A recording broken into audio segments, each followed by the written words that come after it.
Hi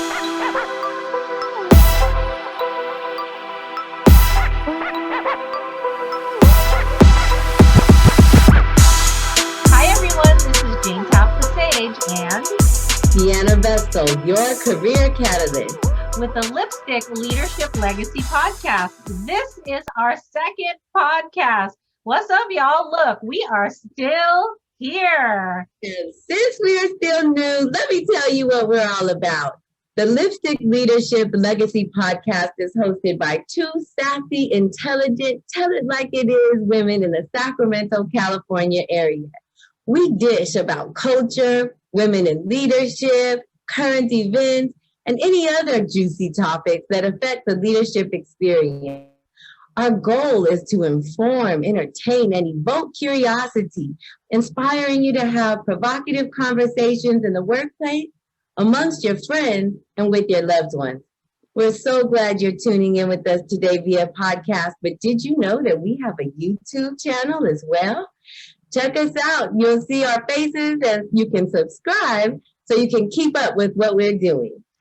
I am so glad to be back to week two. Hey, Deanna, so we talked a little bit about ourselves last time, our philosophy. What do we want to talk about today? Well, today we're going to get a little bit deeper into the topic about who we're here to serve. Why are we here is one thing, but who we are here to build and engage with is the topic of today's discussion. Yes, women like us, right? We are women who resonate with other women with similar experiences. And so we'll get into that in a minute, right? But first, let's tell us about our first sponsor. Who's our first sponsor, Deanna? Our first sponsor is Career Path Development. We are a firm of coaches, practitioners, and activists who focus on business development and leadership. You know what I've learned in the new normal? It's that executives who used to thrive in people-centered environments now need trauma-informed approaches to connect more effectively. If you already believe in personal and professional development and you're looking for that next level learning experience, contact us via our website at cpdonline.net or call 916-883-1273 for a personal discussion. That's 916-883-1CPD. Well, let's get into this thing. So here's the topic of our conversation today. We really are looking to add value to who we work with. And we have a particular set of characteristics, don't we? Let's read them off and then we'll get into all that juicy stuff. So we have 5 characteristics, our top 5. We have women who are self-selecting, intergenerational, they are executives, already doing some level of personal or professional development work, and looking for the next level learning experience. Woo! Top 5. Absolutely. We are looking for these wonderful people. Let's go back over it because you and I both have a particular reason why when we just did this exercise in who do we resonate with, these words kept coming out. They kept coming out in different ways. So let's talk about the first one. Self-selecting. That was the most important aspect. Self-selecting. What does that mean to you? So to me, it has to do with the years of experience of trying to convince someone that my particular brand of service is exactly what's going to take you to your career goal or your personal development goal, and finally realizing that a self-selecting individual is going to engage in personal and professional development anyway, and will more aptly select my version of assistance because they resonate with my personality type. So self-selecting means we are not trying to convince anyone to engage in our brand of personal and professional development. That's correct. I love that. because also we are self-selecting. We say yes to developing ourselves. We say yes to peeling back the layers. We say yes to advanced trainings. We're not looking for an individual who has to question, do I need that? Will that be important to me? How will that help me personally and professionally? We're looking to someone who can, for themselves, extract the value already. We're not having to make it, a case in front of a court to get you to work with us or to feel that these topics are relevant. Anything else on that? So well said. Yes, it reminds me of a recent article I read in the Harvard Business Review, which consistently talks about tapping intrinsic motivation. And it again coincides with the aspect of what we are into, right? We're attracting women like us who value professional and personal development like we do, because that's what unleashes the power within, tapping into that intrinsic motivation. Correct, correct. I love that. So self-selecting is our number one. Number two, intergenerational. What does that even mean, intergenerational? You and I are very intergenerationally minded. What does that mean to you? That's so true. And we often talk about women like us being women in our age group. You can just imagine what age group that is. No need to express it. However, we also really both gain incredible value and life experience from talking with people both younger than us and older than us. There is no substitute for really listening in to the experiences of others who are just starting out in life or career, or those who have already experienced what their previous version of success was and have learned some things along the way to really share the whole comprehensive reality of what success truly is. And the more we have in years, the more experience lends to a special dose of wisdom that both of us are especially attracted to. So listening to and learning from our young adults as well as our elders and engaging from our personal perspective creates this intergenerational environment that we are very interested in fostering. Yes, I really love this part because in perhaps a younger generation or less experienced individual, the questions are so good. The questions break you open to think and explore in a different way. And the wisdom from the older generation, either time on deck or time and experience in that particular avenue of life, the reflection, right? What happened to me? That kind of conversation is of so much value. And we can technically be the sandwich generation of today. Every generation that passes, there's a sandwich generation. And we are it, Deanna. We have younger kids, and we still have our older generation around that we might have to be taken care of, if not already taken care of. And we are the caretaking generation. That's what they call the sandwich generation. So intergenerational conversations, very important to us so that we get a well-rounded perspective in this conversation. And we will be inviting guests of all ages to participate in all manner of conversation here at L3P. So we are excited about that. How about executives? This is one where we have to actually explain a few things. So Deanna, you want to give our little explanation on why we said executives? Yes, I sure do, because both of us use the word and then end up having to explain what we mean to each other, because the people, professionals, new grads, near retirement, each of those individuals who come to us for our special brand of coaching may not exactly consider themselves to be executives, but each of them consider themselves or know that they do have power of influence in their professional sphere. So it doesn't necessarily mean positional. An executive person for our flavor is women who are tapping into that superpower. They know that we affect other people's emotional state. Go-getters who break corporate silos, for example. Licensed professionals who are not exactly admin, but have direct access to other people as a licensed professional and significantly, impact the protocol or the next steps for human development, health, and etc. What about entrepreneurs who need to grow their business? You are absolutely an influencer, but may not consider yourself an executive.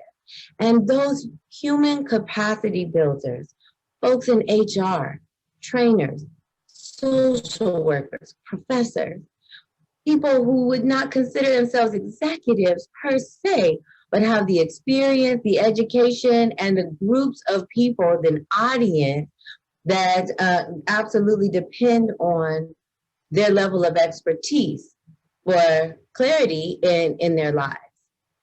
Yeah. And executives, are people of influence. You might be leading from the middle. You might be in command, or you might be second in command. I picked up a book because I find myself supporting a lot of individuals who are the leader of an organization. I do that happily, but there was this book called Second in Command that talks about being a servant leader, and the first point of service is to the leader. And I really love that position. And many people would think, well, why do you want to be under someone? Because I get to influence, and here's the trick, I get to influence and still be protected. Because the person who's in front or ahead or at the top is always in front. Second in command, you're protected. And that's a protection that not everybody welcomes. But when you think about it, especially if you're an individual who loves to support people above you and below you, can be such a wonderful position of influence and harmony making, right? So we want to affect those individuals who have a position of influence, and we call them executives. All right, let's move on to our next characteristic. Let's talk about the individual who's already doing some level of personal or professional development work. Why do we like them? We like them because they're like us. It's not that you're not content in what you're currently doing, but we have a deeper knowing that there is more to know that will add to our contentedness, if you will. We are looking for next level learning experiences all the time. It's a pattern, if you will. It is a journey that never ends. We're not looking to arrive somewhere. We are really get excited about the opportunity to learn, grow, and then share, building a community with each other that's way more than a network. And this is hard to clearly articulate, and yet it is absolutely identifiable in conversation and professional development. Yeah, I like to flock to learners. And when someone says, even in passing conversation, I read, or did you hear? My ears perk up. I get all nosy all of a sudden. Oh, what'd you read? What'd you see that in? What are you learning? Because I may have to learn that too. I like curious people, and curious people tend to be individuals who are always learning and filling themselves up with both important information to them and unimportant information. When I was growing up, I had an aunt who we loved to watch Jeopardy together. And I see learning exactly that same way, where I may have a Jeopardy level of information. I can only answer the question with a question, but I love knowing that I had a question to ask, right? But well said. And a lot of people don't look at life that way. They look at life as I need to know answers and I need to have answers. But that's not how we learn. And so in our group, in our community, what we hope to really impress upon people is be hungry to learn. I just joined a reading group just this week, just printed out the reading guide and everything. And our first book is a tried and true book, The Four Agreements. Now, I don't know about you, Deanna, but I've read it a couple times, but I was so excited to join a reading group. Why? So I can get fresh insights. Now that it's been a few years, I have other experiences that I've had since my last reading. I'm going to be engaged with a new group of people. And it's their curiosity, their questions that are going to excite my brain and my curiosity. Inherently curious people are always looking and always open. And that's why this particular category is really important to me. So I love that we're looking for people like this. And finally, our fifth quality, looking for a next level. Now, this was important to us. Next level learning experience. What do we mean by that? These are our folks who are already used to traditional means of development. We're here to cut through the fog of sameness so learning can continue in a meaningful way. Yeah.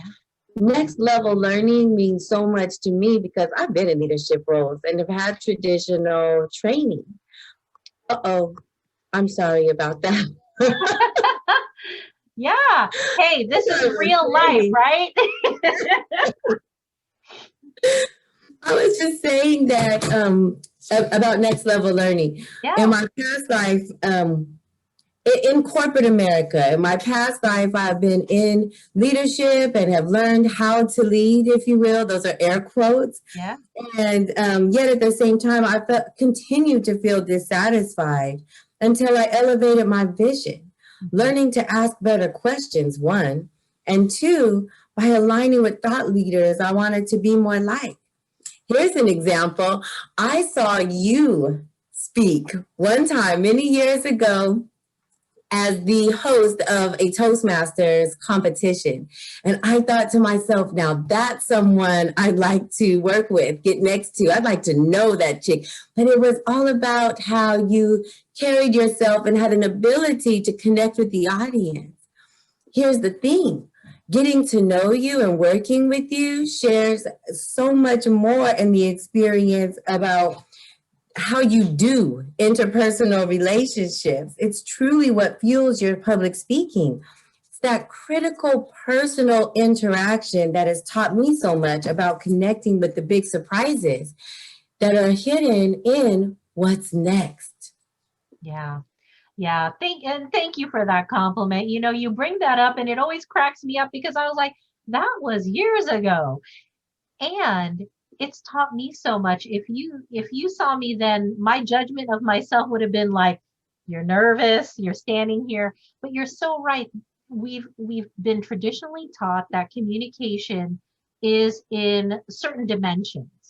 Yet the next level thinking and learning is there are other influences. And we just talked about that. We had a good conversation before this recording about communication and intrinsic motivation and how experiences inform current feelings, current interactions, and can have either an overwhelmingly positive effect or, as we see in our current culture right now, a devastatingly negative effect when we carry all those things and do not explain or don't have the wherewithal to put the proper context in the experience of the moment. And so it's so interesting. So those are our 5 who we are looking at as we build this amazing community. So if you are a self-selecting, intergenerationally minded executive who knows that you influence people, you're already doing some level of professional or personal development work, and you're looking for next level learning experiences, we are the chicks for you. Come on. Come on in. On board. Let's Yeah. go. And really, we are looking at approaching what you might have seen as topics. Yeah, girl, I've heard that before. We are looking at addressing it in a whole new way. Absolutely. You have no idea what's about to come at you. I have a That's right. girlfriend who says that all the time. She loves to be underestimated because she's got a secret that being underestimated is the best way you can really knock someone's socks off. You can impress them because they weren't looking for anything special to come from you. So that's what you can expect. You can expect real sassy, real conversations from both Deanna and myself because that's what we're committed to. We're tired of the usual. We're tired of addressing the topics you've heard over and over again until they become cliche topics. We were just having a conversation about that, right? The phrase personal development. What did you say about that, Deanna? I really want you to say that again here. Yes, a lot of this personal development, the language around personal development has become cliche. You know, it started off with mindfulness and mindfulness techniques, which are amazing, but have been so overwrought and overplayed that it has become like almost a turnoff when you hear it. Self-discovery. I started my self-discovery journey 5 years ago. And today, when I talk about the value of self-discovery for greater career satisfaction and higher earnings, sometimes I see people roll their eyes and think, well, wait a minute, is it the self-discovery part? And then, you know, we've got other words that are synonymous with professional or personal development that have really just been so marketed for commercial use, that they lose their value in the actual experience of interpersonal and personal connection. And we do things so much differently, even for each other, in unpacking these levels and layers to communication that start with the personal internal dialogue that we are keeping. These, we used to call them tapes that are running in your head. Of course, now that's obsolete, but we have these repeat messages, long drawn stories, even sometimes that replay in our memory that might be creating objection to personal growth. Yeah. And it's more than a mindset. It's more than mindfulness techniques or self-discovery in the do of it all that make it next level. And that is where you and I get excited talking to each other and are coming to the world with this podcast to engage in a dynamic group discussion. Yes. And that's what we're all about. We're here to bring what seems to be a usual conversation to a whole new level. So we are glad to bring you along in this conversation to somewhat break open some things. Now, we talk about that, and another example of that is often used with personal development is peeling back the onion. Today, Deanna and I had a pre conversation that more likened the process to laying down paper mache and then having to rip it up after it's been dry. It is not for the faint of heart. It is not for somebody who wants to take the easy road. It's going to uncover some things. It's going to create some scars. You're going to bring up all kinds of conversations that you've had to have with yourself. And so I want to say here before we get too far along in what we're all about is therapy is okay. I've engaged in it, and I hope you find someone to walk along with. Now, I also have a secondary group that I turn to when I'm not in therapy or alongside therapy, and that is a good group of friends. Friends who will love both the beautiful and the ugly, the scary and the sad, all those aspects of you. And I mean that sincerely because we are here And we may rip off some scabs that have been hanging out for a while, and you have to turn to somebody. We don't want you to feel raw, walking wounded. We want you to be able to have someone to turn to. Once we establish our community more formally, you'll have us. But until that time, we want to make sure that you carry yourself carefully and have and allow people to help carry that burden of discovering yourself in a deeper and meaningful way with you. Any encouraging words in that regard, Deanna? Absolutely. You really tap into the reason why we get excited about what could happen. And that is about the initial connection. I remember before I knew what self-discovery really was, I would not allow anyone to talk to me the way I talk to myself. And I was not considered my own best friend. Actually, I really like the Pink song that says, please don't let me get me. I'm my own worst enemy. But you would never know that by the way I show up in the world, right? I really enjoyed helping other people succeed. It was such a deep passion of mine. And really, come to find out, it was hiding the fact that I just wanted someone to help me in that way. And so when we talk about getting to the truth, being able to unpack how we got here, why we don't know ourselves as well, it does take a tribe. It does take some psychological safety in order to be able to approach what we've never looked at or have not been willing or safe enough to look at before. Yeah, and you hit on something. You really hit on something that most people in helping professions do it because they need something to. Either they need something in the beginning of their journey, they're exploring something about that need in the middle of their journey, or yay, they're at they're healed and they just want to give back. That's that level of that journey.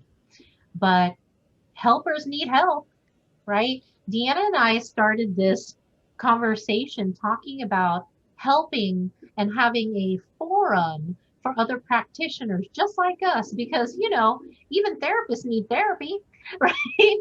And for us, we take on sometimes many, many burdens and don't feel free because of confidentiality. We don't feel free to share those heavy things that we've had to carry. I was talking with a girlfriend of mine who recently became a professional therapist, and I asked her, I said, I really hope you have a therapist that you turn to and can unload without disclosing confidences, etc. And she says, I do. And it really took me a while to find someone who got me. We're here to offer you that. We're here to offer two women who, first of all, get each other and have enough room and space because of our own personal growth to get you to. And so we hope you join us in our tribe, in our commitment to personal development, learning, exploration, and a deeper dive into these subjects that you probably have heard about, but not like this. So let's talk about our next sponsor. Taff Enterprises is a leadership communication and personal development training company that works with corporate leaders and small business owners. If you are ready to understand yourself, work with your staff and others more effectively, let's work together to define who you are, work in your strengths, and work with others in harmony, creating greater results. Text JaneTaff, JaneTaff, to 64600, JaneTaff to 64600, and you will see my easy card, which gives you more information about my service. All right, Deanna, we talked about ourselves and our philosophies. Now we've talked about who we serve. What else do we have to talk about? I want to say how grateful I am that we both have businesses that could sponsor this endeavor, because I cannot get over how rewarding this podcast experience has been. And it does take some investment, and thankfully, our businesses have the sponsorability. If there are other sponsors out there, we to hear from you. If your business model aligns with our philosophy and you'd like to be heard and seen in this way, which you cannot get access to our audience in any other way, we would love to hear from you. And as we are creating a brand new community here, we really hope that you would join us in our fun, frivolity, and all things sassy with Lipstick Leadership Legacy Podcast. Absolutely. So we have other segments that we talk about, and we have a few more things that we want to share. Just a couple of resources. We talked about personal and professional development. And so I know you have one that you're very passionate about, Deanna. You want to share that professional resource? Yes, well, one of the professional resources that I'm so excited about that I offer, is that the one that you're asking about? Oh. The one that influences your business. Oh, sure. The professional, wait, I'm so sorry. I must be missing the whole point here. Jane, are you asking me for a resource because I've read something recently, or it's a product I actually provide, or, a mastermind group I've been part of? Because, you and I, we get into a lot of different resources. Well, we were talking just recently about the book that influenced your whole business model, and you were talking about Jim Clifton's The Coming Jobs War. Thank you so much for bringing that up. I am cracking up right now because that is. And so, yes, Jim Clifton's Coming Jobs War is a book that was revealed to me completely by accident. Actually, this is something that the Gallup, are you familiar with the Gallup polls? If you're not, the Gallup organization.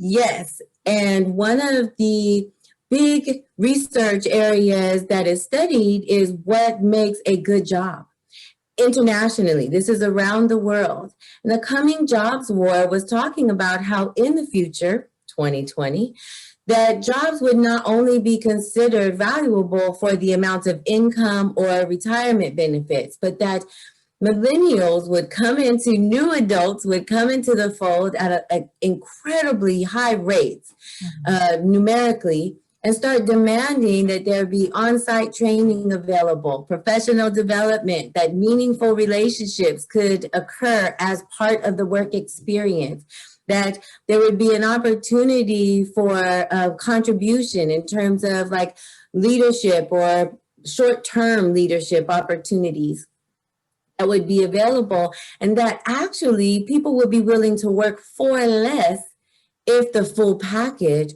were made available. It was a huge eye-opener for me because I thought, that's me. That's me all day long. And I'm certainly not a new generation employee, but I absolutely did not feel I had the power to demand from my workplace what I needed to feel satisfied with my career.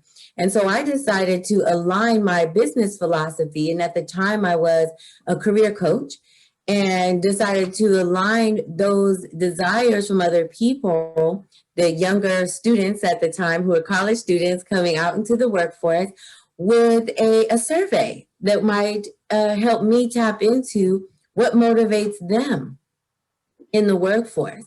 Now, 5 years later, Career Path Development was born because once I decided what would make me fulfilled, there was no employer in my mind that could offer that better than I could.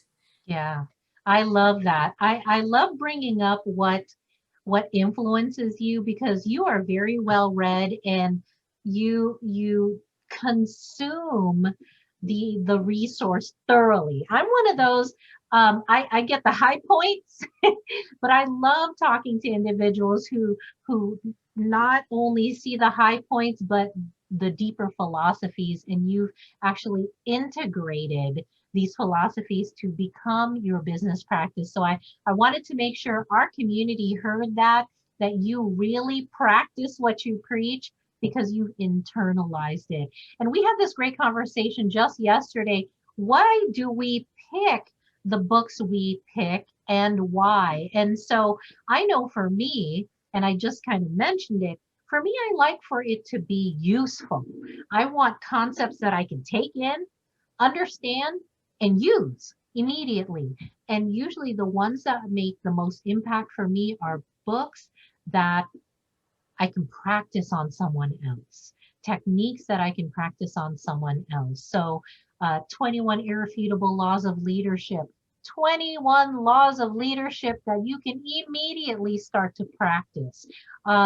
Dare to Lead by Brene Brown, you know, how to become more authentically a leader and books like that. How about you, Deanna? Besides, the Coming Jobs War, what other books do you like? What types of books do you like to read and why?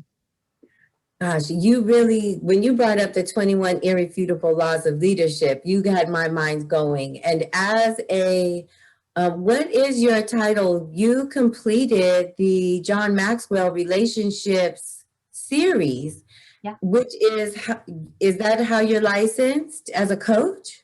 Yeah, I am a John Maxwell team coach, speaker, trainer. Coach, speaker, trainer. Wow. Okay. So I totally respect John Maxwell and the 21 Irrefutable Laws of Leadership. Like, yes, first of all, yes to that one. Yeah. And more recently, I have become so engaged with the science of thought and beliefs. So I'm a particularly engaged. I'm totally enthralled right now with anything that Dr. Bruce Lipton is speaking on in his written works, and Dr. Joe Dispenza, who studies the neuro-linguistics aspect of connecting with the source of all that is.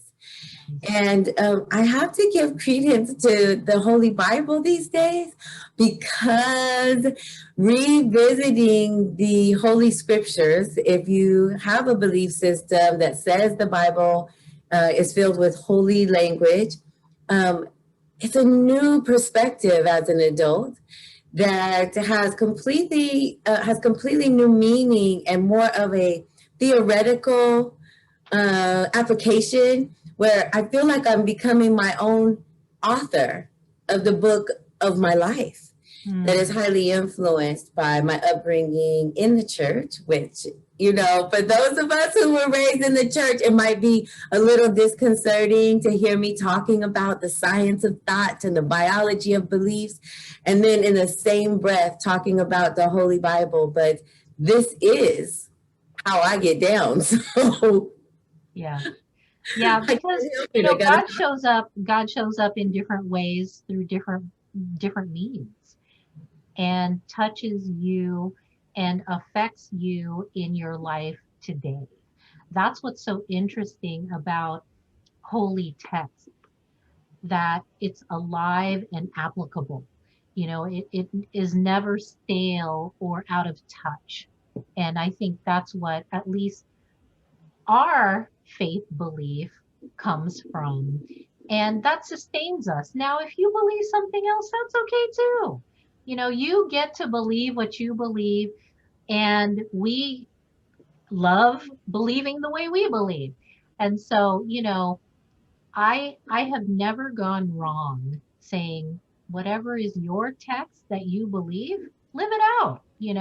We were talking earlier just about communication, and how it is interesting how in our current culture we don't want we say we want others to express their beliefs and to be so diverse in our thinking and our acceptance, and yet we find the opposite is true. And in our conversations, you and I, Deanna, how we can come at a something so very differently, yet still be respectful of that perspective. And it's okay to do that. We have to get back to that. Now, we agree on so many things that it's very rare that we have different perspectives, but you would never know that, right? Because we're so respectful of each other's opinions and perspectives. You would never know that we come from opposite opinions of that because of our approach, of our consideration of one another's humanity first. I really appreciate you saying that, because I have spent a lot of time in the construct, if you will, the construct of beliefs, meaning that religion has a higher value or is synonymous with beliefs. And coming out of that for me has been a significant change. It really has been the reason why I dive so deeply into what I read, because I'm looking for how I can apply it when my construct may be very, very different.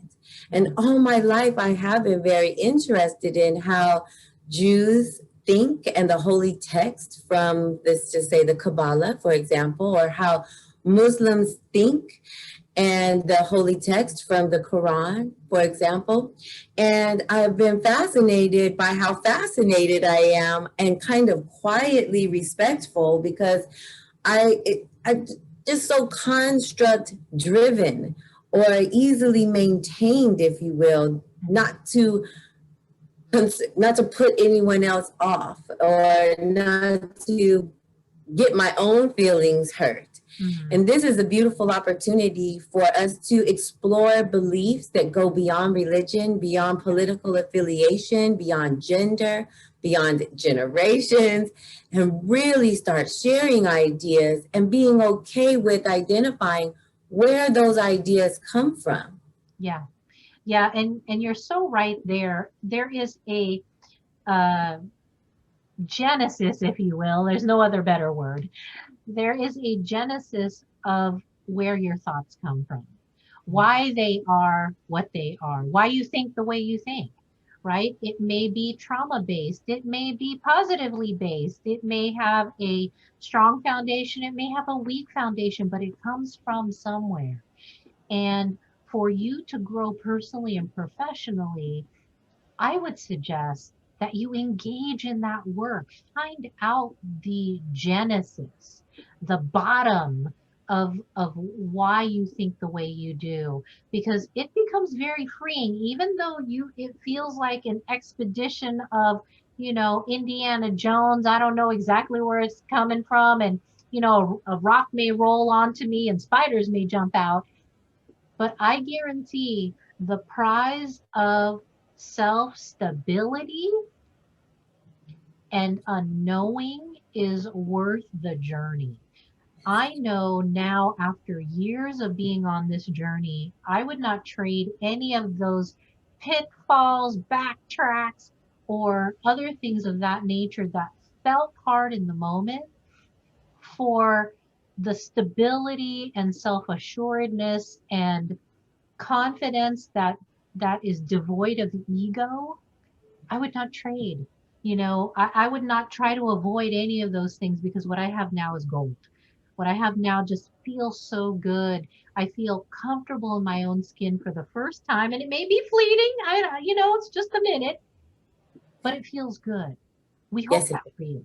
We hope that for you. Yeah.